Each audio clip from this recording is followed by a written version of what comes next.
Hey, how's it going? This is your Daily Sweet Talk for January 9th, 2025. What do you call a rabbit that's really cool? A hip hopper.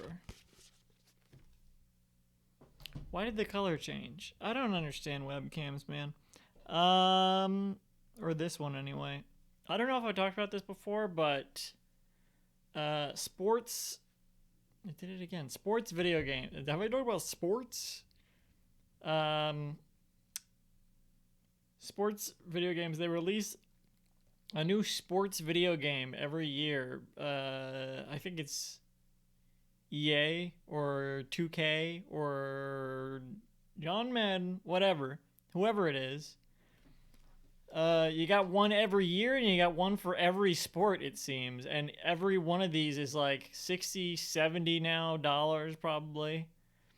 Um, and then you hear about this. All right, I don't know.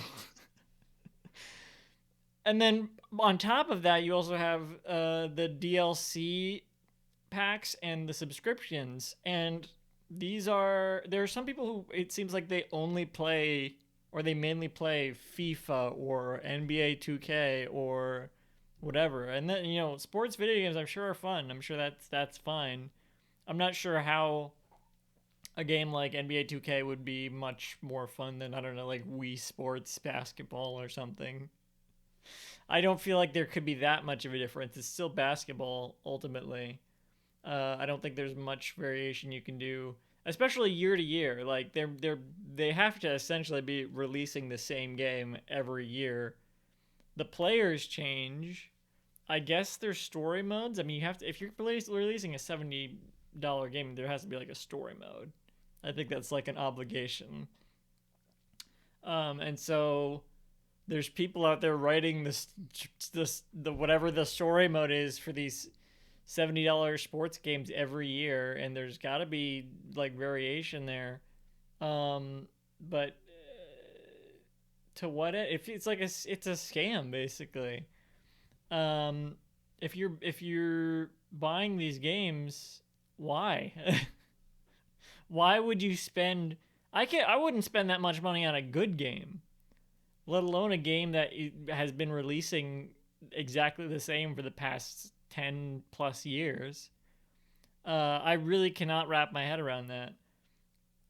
Uh, yeah, I mean, that seems to mainly be what some people play, and they're missing out on a whole world of games. But I mean, see, because there are people who only play like mobile games, but then at least it's free. Or even if you are wasting a lot of money on it, it feels like okay, you're getting scammed out of the money in like a way that makes sense. Like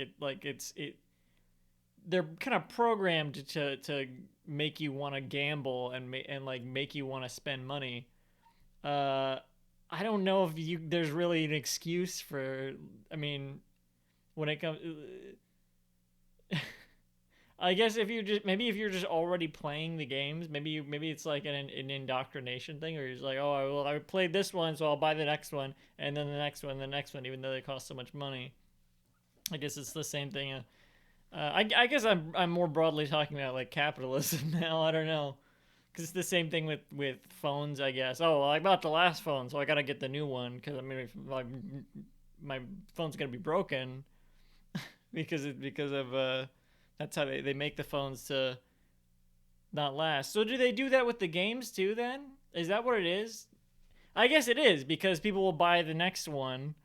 People will buy NBA 2K25 or whatever, and then no one's going to be playing 2K24 anymore. There'll be some stragglers. But then, the one that's 5 years old, no one's going to be playing that anymore.